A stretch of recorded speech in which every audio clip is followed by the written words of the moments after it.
La literatura va ser la protagonista durant els pròxims minuts del nostre informatiu. 2 llibres i un autor, Manel Alonso. Ell ha triat la Casa de Cultura de Puçol per a presentar els seus darrers títols. Manel Alonso ha presentat els seus 2 últims llibres, Correspondència de guerra i Si em parles el desig.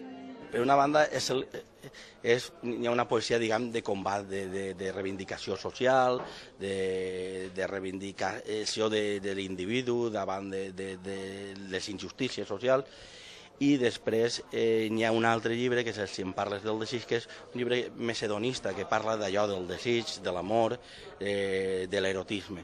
2 títols que li han fet tornar, després de 10 anys, a presentar en el seu poble part de la seva obra.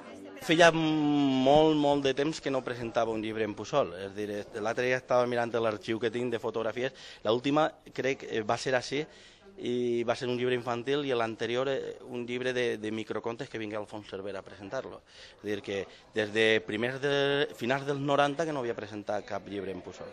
2 títols que van fer que molts amants de la lectura i seguidors de Manel Alonso acudiren fins a la Casa de Cultura per a que l'autor els signara alguns exemplars d'estos llibres que, segons Alonso, són més madurs que algunes de les seues obres anteriors.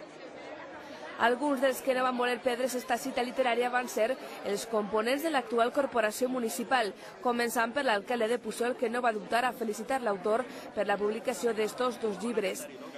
També van estar en primera fila Juan Manuel Busto i Estrella Carcasona, igual que les regidores María Dolores Sánchez, Ascensión Conesa e Immaculada Arcos. Una presentació que va córrer a càrrec d'Antonio Millón, president del Centre d'Estudis del Camp de Morvedre, i de l'actor Enric Esteve. Un acte que va concloure amb un recital poètic realitzat per 20 persones de Puçol i d'altres localitats com Burjassot, Alcoi o Aldaia. El cantautor Carlos Pastor va aprofitar per a presentar la cançó Dona, composta a partir d'un dels poemes de Manel Alonso.